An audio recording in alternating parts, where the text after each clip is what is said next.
Hey everyone, my name is Jake, and I'm 32 years old. I never thought I'd be the type of person to post on here, but after everything that's happened, I need to get this off my chest.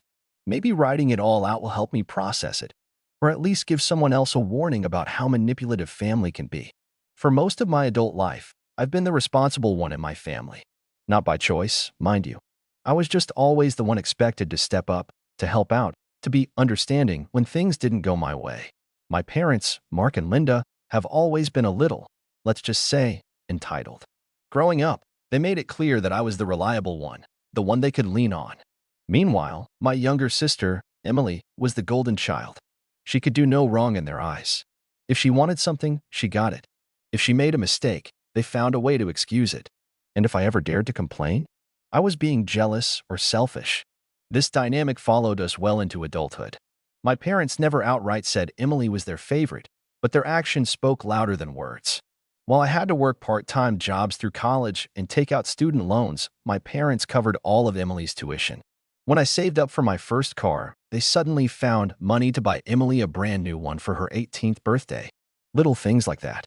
It stung, but I told myself that as long as I worked hard, I could be independent. I wouldn't need their favoritism. Then, about 5 years ago, my parents came to me with a request. No, a plea. They were struggling with their mortgage payments and were at risk of losing their home. Now, I knew they weren't great with money, but I had no idea just how deep their financial problems went.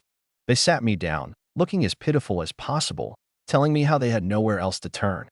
They guilt-tripped me hard, reminding me of everything they had sacrificed for me growing up. The way they framed it, it wasn't even a question, it was my duty to help them. I was hesitant. I had just started getting my own finances in order. But they pushed and pushed, saying they'd only need help for a little while. That it was just a temporary setback. That they would pay me back when things got better. And like a fool, I gave in. For 5 years, I covered their mortgage. It wasn't easy, but I made it work. I cut back on luxuries, skipped vacations, and focused on making sure they had a roof over their heads. They never once showed any intention of paying me back. But I figured, fine. They're my parents. Maybe this was just my way of giving back. Then, a few months ago, I found out something that made my blood boil. My sister, Emily, was getting married. The wedding itself wasn't surprising. She had been with her fiancé for years, but what did shock me was the gift my parents had for her. Their house. The same house I had been paying off for 5 years. I wasn't even the one they told. I found out through a mutual family friend who casually mentioned it in conversation, assuming I already knew.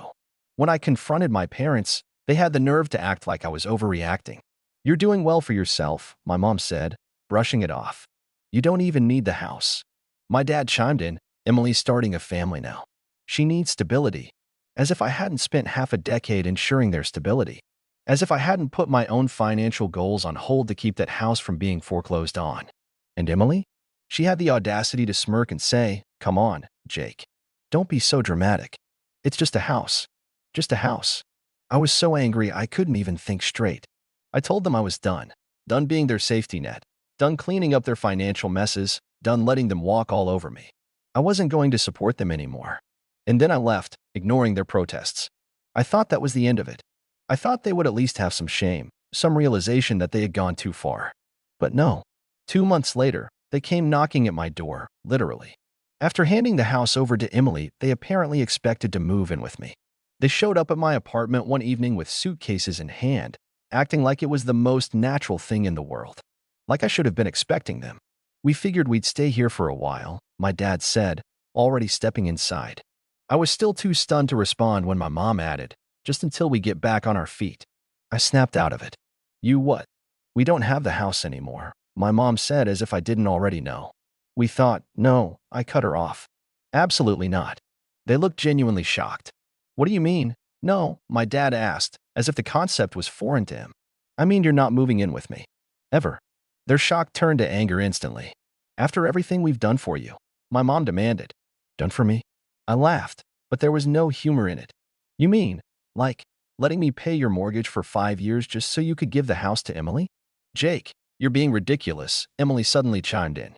I hadn't even realized she was there, standing just outside my door, arms crossed, watching the whole thing unfold. I turned to her. "What are you even doing here?" "I drove them," she said, rolling her eyes. And honestly, you owe them. They took care of you for years. Now it's your turn. I couldn't believe what I was hearing. I owe them. I repeated. I already paid their mortgage. What have you done? Emily scoffed. I accepted the house because they offered it to me. It's not my fault you're bitter about it. That was it. That was the moment I decided there was no coming back from this. I told them all to leave and slammed the door in their faces.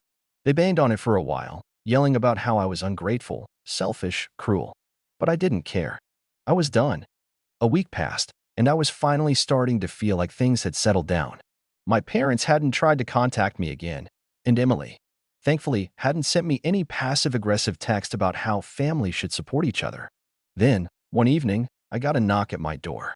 I wasn't expecting anyone, and when I looked through the peephole, my stomach dropped. It was a cop. I opened the door, trying to stay calm. "Can I help you, officer?" The officer, a man in his mid-40s with a tired expression, gave me a once-over. "Are you Jake, last name?" "Yeah, that's me." He pulled out a notepad and glanced at it. "We received a report from your parents, Mark and Linda, last name. They're claiming that last night, you came to their home. Well, I guess it's your sister's home now, and broke one of the windows. Do you have any idea what this is about?" I almost laughed. Almost. "Wait, you're telling me my parents called the cops on me? For something I didn't even do?" The officer sighed, rubbing his temple like he was already regretting being here. "That's why I'm here to ask. They claim you came by around 11 p.m. and deliberately smashed a window. They've even provided a supposed witness statement from your sister. Unbelievable." I exhaled slowly, forcing myself not to explode. "I haven't been anywhere near that house. In fact, I can prove I was at home the entire night." The officer raised an eyebrow. "You have proof?"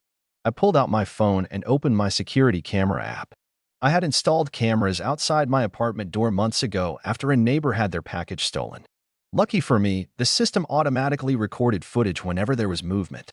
I scrolled to the footage from last night and turned the screen toward the officer. "Here," I said, tapping play. The footage showed me arriving home at 7 p.m. and not leaving again.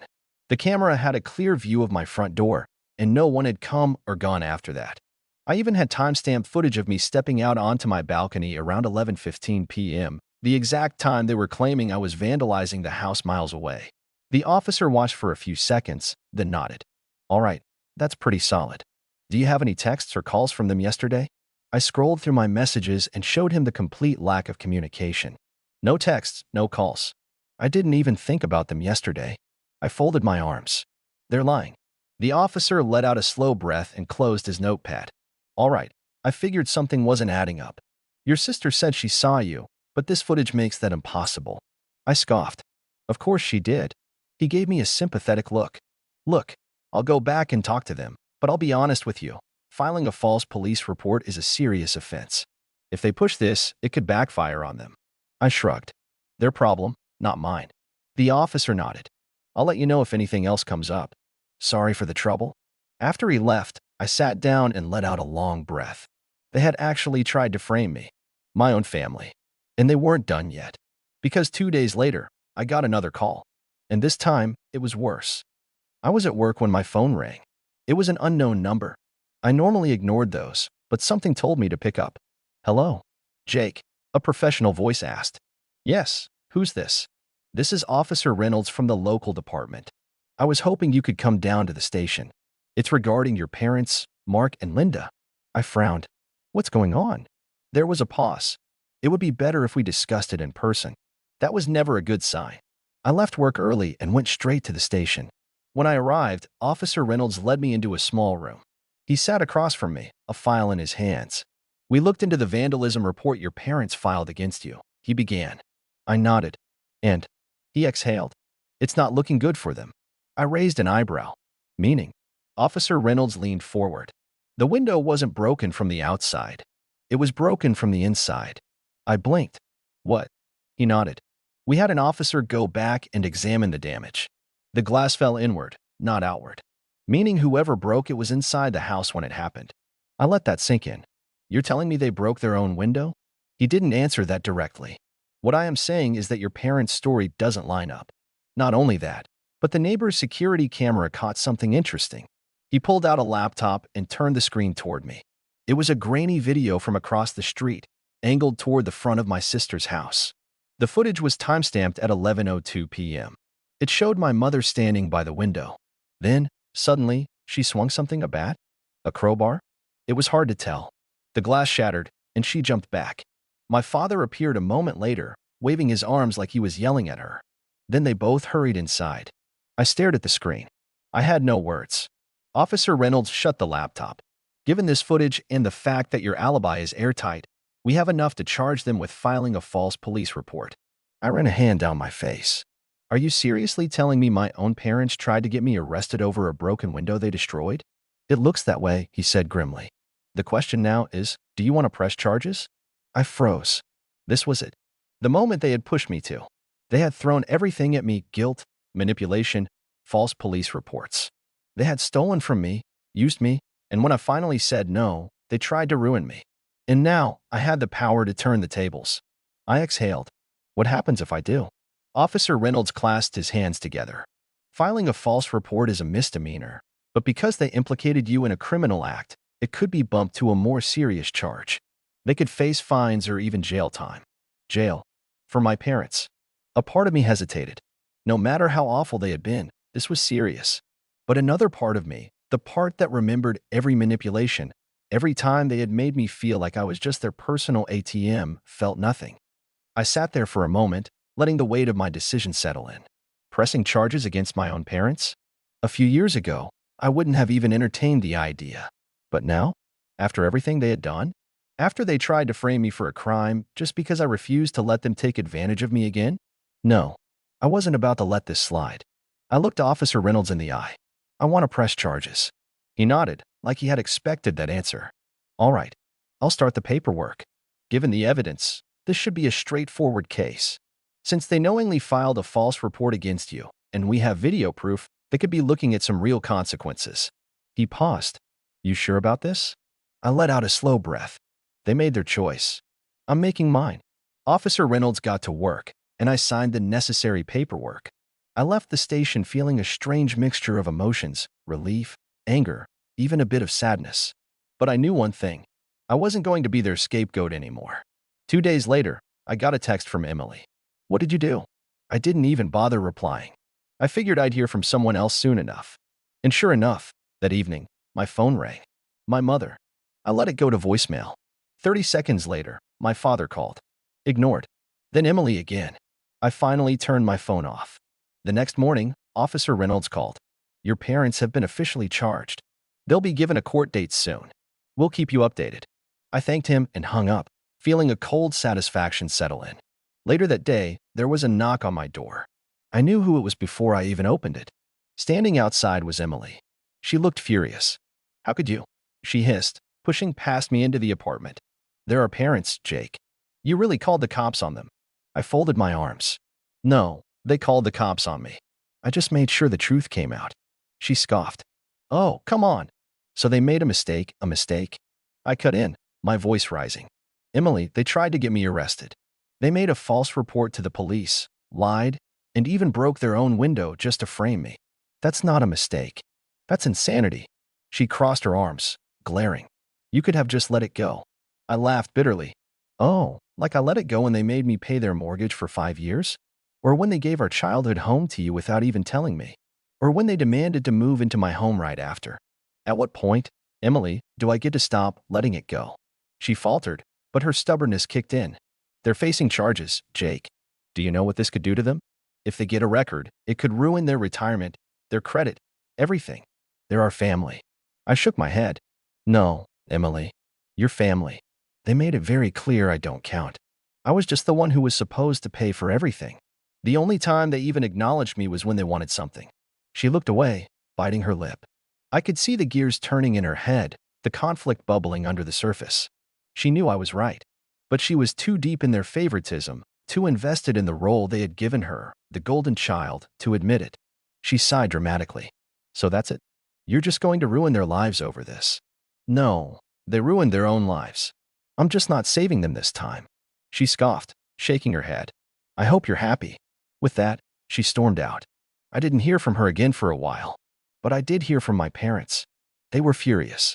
First, it was the texts, long-winded rants about how I was betraying my own family, how they had given me life, how I was ungrateful.